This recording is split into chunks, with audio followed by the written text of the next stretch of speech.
Alright, I'm going to give a quick little video here about the Ford Explorer Limited 2020 that we got March 7th this year. The miles per gallon were 10 to 11 when we first got it, and I noticed that the four-wheel drive notifications kept on coming up. I didn't know exactly what kind of features this car had. I thought maybe it was something I had to get used to and figure out how it worked. It had a sluggish gas pedal. You would step on the gas, it had a delayed response, and when it did respond, it was very, very slow, reduced power mode. The first real issue came when the powertrain malfunction, reduced power, four-wheel drive, disabled, and service light all came on at once. We have had the gas pedal replaced since then. I have been told by the service department that they couldn't get the codes to duplicate, so couldn't retrieve what had happened. I got the car back from the dealer, and within 1 mile from our house, I got the codes to duplicate. The dealership is in between 6 and 7 miles from our house. It's not very far.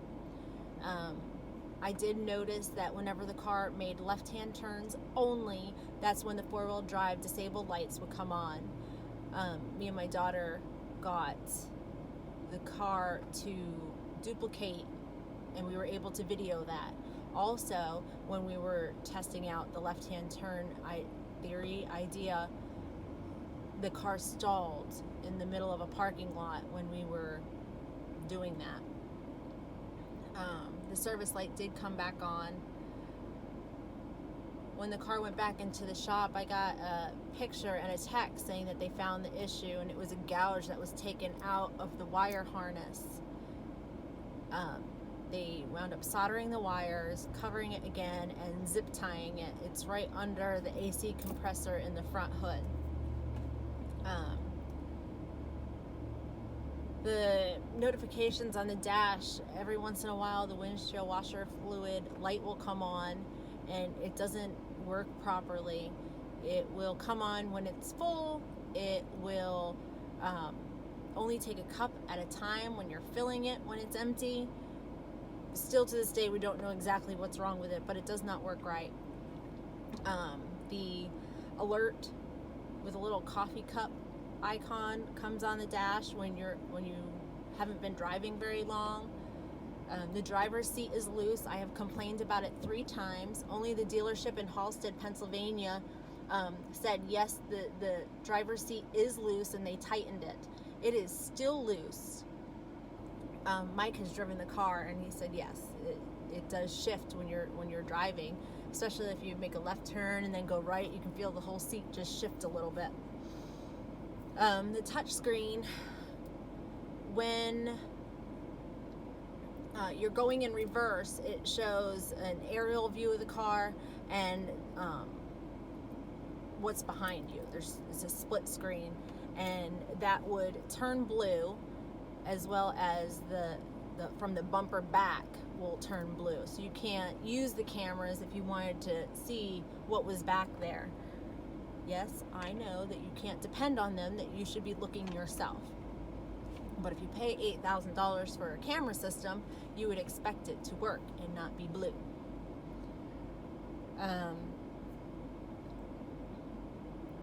When we went to New York and we had to make our trip back, going from New York to New Jersey, the car was responding as if it's in reduced power mode.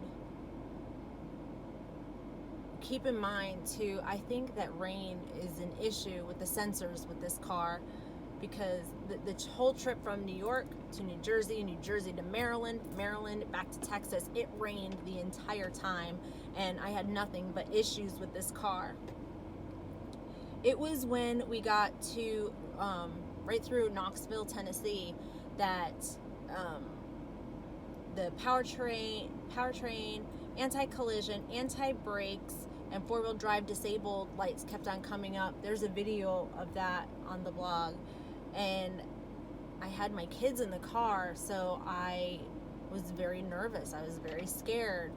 This car has given me nothing but anxiety. I had to backtrack 20 miles to Knoxville to the dealership, and they were kind enough to get the codes, because I have been told repeatedly I can't get the codes to duplicate. So while the service light was on, I've got the dealership to print out the codes for me. I was advised not to drive the car, to wait for the parts to come in, and they would repair it. A friend of a friend who works on Ford Explorers advised me that it was sensor codes, that I would still have my brakes and things would still work. So we decided to come home. The USB to touchscreen, I like my GPS in my phone versus the one that comes with Ford, because it knows the locations better. So I like to plug it in with the USB. You will plug it in, it'll tell you that it's charging. You get the little sound notification, and you can see the little thunderbolt that it's plugged in and it's charging, but it doesn't respond in the touch screen. That still happens occasionally. The rear defrost, I don't know if I have a picture of that yet, but I will. The little grids are falling off the back. The dealership now has the glass, and we're waiting for another part to come in, so that can get repaired. The driver's side window has chrome on it, and it's coming off. It cut my finger. Let's see. A speed sensor has been replaced. And still to this day, I think that there is a transmission issue. It seems like it doesn't function properly. Either the RPMs go really, really, really down low, or they go really, really high. And nobody can duplicate the issue. That's where we are with that. Ford Care came in shortly after the first visit to the service department, and I have been denied a buyback twice for this car. It now has 8,600 miles on it, exactly 8,600 miles, and still Ford does not want to buy their car back. They don't even want this car. Ford knows that there is a lot of problems with the 2020 Explorers as well as the Lincoln Aviators. They know there's a big, big problem with them, and they denied a buyback for this car. I was not so mad that I don't want any Ford product at all. It's just this car gives me anxiety. It feels like it's not safe, and it continuously has an issue somewhere. So right now it has spent 43 days in the service department, and it still needs to go back. And I wanted the new car experience. I waited 10 years for it. I don't think that what we're going through with Ford is fair. It's not fair. Hours upon hours of dealing with dealerships, going back and forth, rental cars. It hasn't been fair. And all I have been offered by Ford is an extended warranty program. So